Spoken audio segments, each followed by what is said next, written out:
네, 안녕하세요. 저는 지금 헨리 나운의 영적 발돋움이라는 책에 대해서 나누려고 합니다. 사실 저희 모교회에서 이제 아울리치를 갔었는데 거기서 영적 발돋움에 대해서 3일 동안 읽게 되었어요. 그래서 그 책을 읽고선 묵상하는 시간들이 있었거든요. 저희 형의 교회에서도 동일한 책으로 이제 나눔을 할 예정이어가지고 이거에 대해서 어떤 느낀 점에 대해서 나누고 싶어서 이렇게 영상을 촬영하게 되었습니다. 헨리 나운의 영적 발돋움은 어떤 개인의 영성을 시작하기에 굉장히 좋은 책으로 느껴졌습니다. 그것을 헨리 나운의 관점에서 세 단계로 어떻게 시작을 해야 되는지 어떤 시작의 가이드를 해주는 책으로 저는 느껴졌습니다. 물론 이 책에서 어떤 구체적인 해결책을 제시해 주는 것 같지는 않았습니다. 그렇지만 이러한 구조로 해서 어떤 영적 여행을 시작하는 단계로서 굉장히 좋은 책이었던 것 같습니다. 그렇군요. 세 가지의 어떤 주제가 있는데 처음은 일단 나 자신에 대해서 한번 생각해 하는 것입니다. 나 자신에 위해서 한번 고민해보고 어떤 발돋움, 이걸 자아를 향한 발돋움이라고 표현을 했습니다. 그래서 우리가 일상을 살아가면서 외로움이라는 감정을 엄청 많이 느끼게 되는데 이 외로움을 어떻게 고독으로 승화시킬 수 있는가에 대한 고민이 있었고 이제 후에는 이제 이 승화가 된 어떤 정리된 나를 바탕으로 타인을 향해 발돋움하고 그 후에 하나님을 향해 발돋움하는 그런 맥락으로 이 책이 구성되어 있습니다. 재밌겠는데요? 네. 그래서 일단 자아를 향한 발돋움에서는 여기서 외로움에서 고독이라는 표현을 썼는데 처음에는 왜 인간이 외로움을 느낄까라는 질문으로 시작합니다. 근데 여기서 제가 핵심으로 느꼈던 거는 결국 나의 존재를 타인에게 인정받지 못하고 수용받지 못했기 때문에 우리는 외로움을 느끼는 것이라고 생각을 합니다. 그래서 우리는 이런 외로움을 느낄 때 그 외로움에 잠식되기보다는 고독으로 가야 된다고 책에서는 주장합니다. 제가 이해한 고독은 내 내면 세계에 대한 탐구를 하고 내 내면 세계에 대해서 여행을 떠나는 그런 과정이라고 생각했습니다. 왜냐하면 우리의 내면 세계는 생각했던 것보다 거대하고 우리의 기질적인 측면과 어떤 우리의 환경적인 측면 그리고 과거부터의 어떤 기억과 감정들이 겹겹이 쌓여서 있는 거대한 세계이기 때문입니다. 그래서 제가 느꼈을 때는 우리는 그 세계들을 주기적으로 청소해서 방을 정돈하듯이 내면 세계를 청소하는 작업이 필요하다고 좋은 생각합니다. 비유네요. 그래서 그 방을 청소하듯이 내면 세계를 정리했을 때 우리는 타인을 향한 공간을 마련할 수 있다고 생각합니다. 그래서 정돈된 어떤 방에서 타인을 향한 어떤 공간들을 마련하는 것이 두 번째 적대감에서 환대로 가는 여정의 시작이라고 생각합니다. 우리는 타인을 처음 봤을 때 혹은 인생을 걸어가면서 타인에게 어떤 적대감을 가지게 됩니다. 그것은 사실 내면 세계의 상처로 인한 것이겠죠. 그리고 또 책에서 표현한 것 같이 두려움과 불안으로 시작되게 됩니다. 왜냐하면 어떤 진심으로 다했을 때 상대의 어떤 반응에 의해서 우리가 상처를 받은 기억이 있기 때문에 우리는 두려움과 불안을 가지게 되고 내가 아무 생각 없이 이렇게 했을 때 내가 상처받을 수 있겠구나 이런 과정들 속에서 우리는 어떤 방어 기제를 가지게 됩니다. 그래서 나 자신을 방어할 수밖에 없는 그런 것들을 가지게 되는데요. 이 적대감을 치유하기 위해서는 다시 아까 말했던 고독의 과정 속에서 내 마음을 청소하는 과정을 통해서 공간을 마련해 주는 것이 필요합니다. 그래서 공간을 마련해서 사람들이 그 방에 왔을 때 우리는 잠시 나의 생각을 접어두고 나의 마음을 접어두고 그들에게 공간을 내어주고 그들의 생각을 들어보고 그들이 자유롭게 자신을 드러낼 수 있도록 그런 수용적인 태도를 보여줘야 된다고 생각합니다. 그래서 이러한 관계들에 대해서 여러 가지 비유로서 설명들이 나오는데 그것은 굉장히 구체적이라서 나중에 직접 읽어보시면 좋을 것 같습니다. 그죠. 부모와 자녀, 뭐 교사와 학생, 예, 맞습니다. 예, 뭐 그런 관계들이 아주 구체적으로 잘 나와 있잖아요. 그죠? 네, 예. 그렇죠. 부모와 자녀, 스승과 제자, 치유자와 환자의 관계 이렇게 세 개를 한번 예시로 읽어봐야겠네요. 듭니다. 더 자세하게. 네, 알겠습니다. 그렇습니다. 네. 용어들이 좀 낯설긴 하지만 어떤 또 구체적인 예시들이 있기 때문에 이런 것들을 보면 좋을 것 같습니다. 네, 세 번째는 하나님을 향한 발돋움입니다. 그래서 우리가 생각하는 어떤 세상에 대한 환상에서 기도로 전환하는 그러한 과정을 얘기합니다. 영적 여정을 시작하는데 가장 큰 걸림돌은 무엇일까요? 그것은 인간이 만들어낸 이 세계에 대한 환상입니다. 첫째는 영원히 죽지 않을 것 같은 착각에 빠집니다. 그래서 우리는 이 세상에서 영원히 살 것처럼 어떤 성공과 다양한 가치들을 부여하여 그것들을 쫓고 살아갑니다. 그리고 우리는 통제하고 싶은 욕구를 가집니다. 왜냐하면 불안하기 때문에 통제할 때, 사람들을 통제하고 어떤 공동체를 통제할 때 우리는 안정감을 갖게 됩니다. 내가 이것은 컨트롤할 수 있겠구나, 지배할 수 있겠구나. 거기서 묘한 안정감을 갖기 때문에 통제를 하게 됩니다. 그리고 또 감상적인 생각에 빠집니다. 그렇네요. 이 세계에 대해서 지나치게 낙관적으로 생각하거나 어떤 일들이 잘 될 거야. 나에게는 어떤 문제도 없을 거야. 그런 감상적인 태도에 빠지게 되는데 이런 환상들을 우리는 가지고 살게 되는데 이러한 영적 여정을 떠나기 위해서는 이런 극복하는 방법을 찾는 게 중요한데 그것은 기도라고 얘기합니다. 기도는 하나님과 대화하는 것인데 기도를 통해서 우리는 인간에 대한 유한성과 어떤 절망적인 그 감정들을 먼저 인정해야 합니다. 그래서 우리는 우리가 유한하다는 것을 인정하고 하나님이 그런 우리에게 어떠한 자비를 베풀어 주시기를 아멘. 그리고 하나님이 어떠한 음성을 들려주시기를 주님. 원하게 됩니다. 하나님에 대한 음성은 하나님의 말씀을 통해서 얻을 수 있습니다. 하나님은 성경이라는 책을 통해서 말씀하십니다. 그리고 그 말씀을 듣고 우리는 침묵하고 하나님이 하셨던 말씀들에 대해서 생각할 수 있습니다. 그리고 침묵의 시간을 통해서 우리는 다시 기도의 자리에 나가고 기도의 자리를 통해서 하나님의 말씀을 듣기 위해서 또 다시 말씀으로 나가고 침묵하고 기도하고 말씀을 읽고 이러한 과정을 가지게 됩니다. 그리고 이러한 영적 여정의 길에서는 우리를 이끌어주는 하나님이 보내신 영적 인도자들이 곳곳에 있습니다. 그리고 그런 영적 지도자, 인도자들에게 의지하면서 또 기대하면서 순종하는 것도 기도의 핵심이라고 합니다. 이러한 기도는 개인적 측면뿐만 아니라 공동체적인 측면에서 서로를 위해 기도하고 공동체를 통해 서로 나누며 의지하며 또 하나님을 바라보는 관계로 성장할 수 있습니다. 그렇기 때문에 어떤 타인에 대해서 기다리고 또 기도하는 마음으로 같이 여정을 떠나는 것이 중요하다고 생각합니다. 이 책은 어떤 영적인 여정, 개인적인 영성을 키우기 위해서 시작하는 단계로서 어떠한 틀로서 우리가 개인적인 영성을 키워나가야 하는지 잘 설명해 주고 있습니다. 그래서 저도 이런 영적 여행을 시작하는데 도움을 받았고 누군가 이런 여정에 관심이 있다면 책을 읽어보시기를 추천합니다. 감사합니다. 형은 이 책 요약을 들으면서 어떤 생각을 했어? 그러니까 내가 생각하는 부분은요. 결국에 우리한테 새로운 전통을 얘기해주고 있거든요.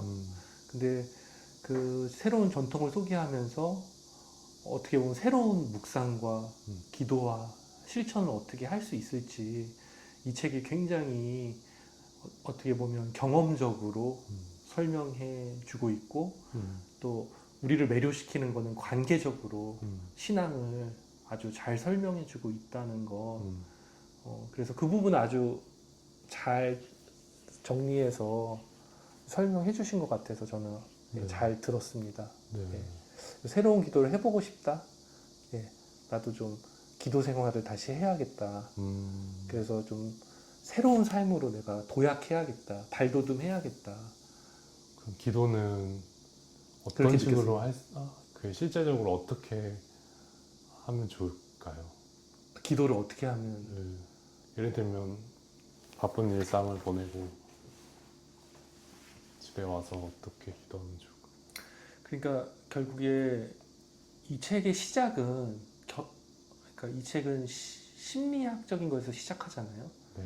그러니까 인간이 외로움을 느끼고 소외를 느끼는 현실 속에서 진정으로 하나님을 어떻게 영으로 만날 수 있는가라는 질문을 하는 거죠.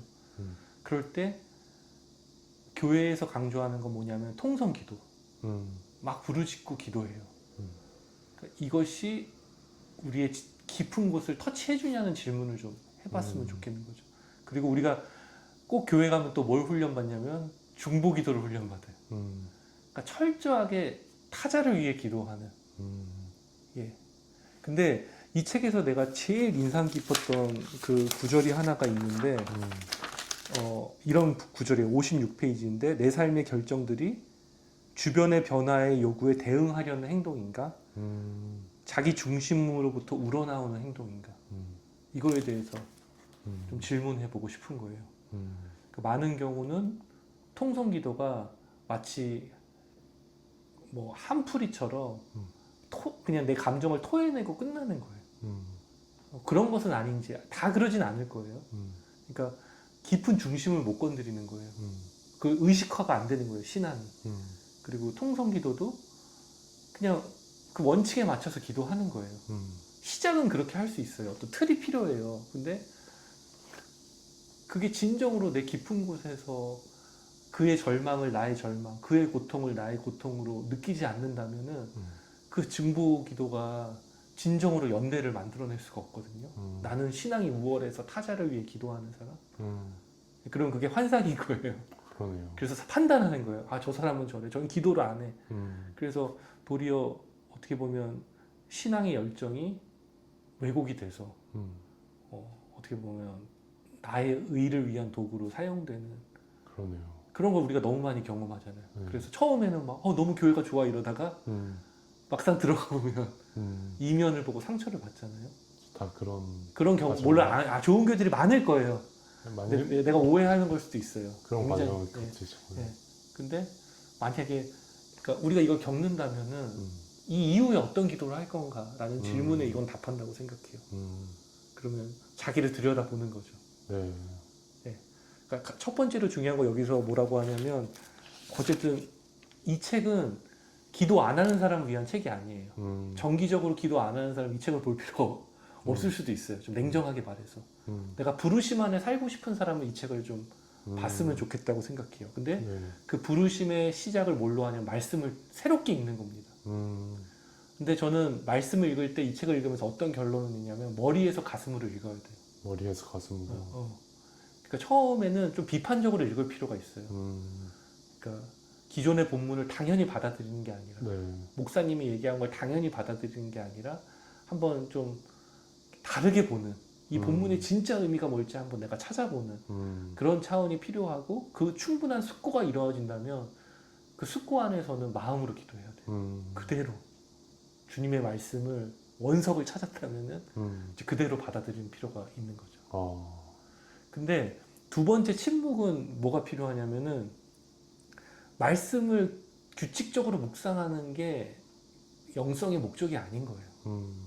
내 깊은 곳과 만나서 내 깊은 곳과 뭐가 만나냐면 하나님이 현존이 만나서 나와 하나님이 진정으로 만나서 내가 어떻게 보면 믿음의 도약, 삶의 도약을 하기까지 이르는 거거든요. 네. 침묵은 그걸 도와주는 거예요. 그 찰나의 어떤 하나님 음성 듣는다는 게 막 이렇게 들었어가 아니라 그 말씀이 나를 향한 말씀. 아까 그랬잖아요. 시편 130편을 읽는데 네. 뭐였죠? 간절히 파수꾼이 기다리듯 뭐죠? 내가 주님을 기다린다는 음. 그 시편이 어떤 시편이냐면 제목을 보면은 환난 가운데 순례자들이 음. 예루살렘 성전에 올라가면서 불렀던 노래인 거예요. 음. 예, 그러니까 그 간절함으로 주님을 자신이 인생의 방향과 그 문제 앞에 하나님 앞에 나갔던 거거든요. 그래서 그런 차원에서 침묵을 통해서 더 깊은 내 존재 가운데 tilly라는 사람은 그렇게 얘기해요. ground of being. 그 존재의 가장 깊은 곳, 근간에서 주님을 만나는 그 경험을 하는 거고 마지막으로는 이제 영적 지도자와 대화. 그 기도가 삶이 되고 삶이 기도가 됐을 때 그래서 누군가 대화하면 좋다는 거예요. 내가 신뢰할 수 있는 사람, 영적인 도반, 동료, 네. 아니면 뭐 좋은 지도자가 있다면 대화할 만한 나를 신뢰해주고 나의 어떤 그 숨겨진 보화를 발견해 줄 수 있는 그러면서도 기다리고 인내하고 결정적일 때는 쓴말도 해줄 수 있는 내 성장을 위해서 그런 사람이 있었나요? 저는 그때그때마다 있었다고 저는 믿어요. 그 관계가 지금은 뭐 예전처럼 그렇지 않더라도 내가 처음으로 이런 영성을 경험했을 때 내 교회 후배들이 영적 동료이기도 하면서 그들이 나를 가르쳐줬고 또 내가 그 여행을 갔다 와서는 또 그런 스승이 계셔서 또 함께 잠시라도 사역을 해봤고 또 정말 이제 절망을 겪었을 때는 또 한 수녀님이 나에게 한 4달 동안 정말 그런 역할을 해줘서 다시 길을 나설 수 있었고 예, 근데 이제는 누군가에게 그런 도움이 되면 좋겠다는 마음은 드는데요. 그건 뭐 억지로 되는 건 아닌 것 같아요. 그냥 저는 기도하면서 삶을 살아내려고 합니다. 예, 예. 예, 그렇게 저는 한번 어쨌든 질문이 기도를 어떻게 하느냐였죠. 네. 예, 그거에 대해서 한번 좀 다루어 봤습니다.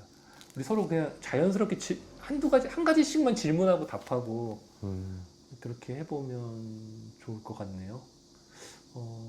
질문해 주세요. 그러니까요. 어떤 질문이 좋을까요?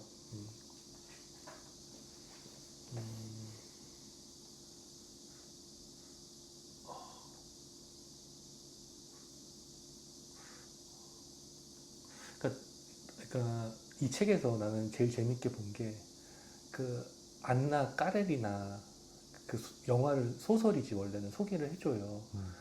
그러면서 좀 찾아봤는데 나는 그러면서 좀 생각이 들었거든. 이건 영상에 안 나가도 될 것 같은데 안나 까렌나 보면 그 레빈이 나와요. 근데 그게 톨스토이를 형상화한 건데 되게 막 잘생기고 예쁘고 그런 커플이 하나 나오고 되게 어떻게 보면 오랜 시간이 걸리지만 굉장히 성숙해져서 만나는 커플이 나와요. 근데 나는 그 영화를 보면서 어쨌든 내 동생이 후자 쪽이 아닌가.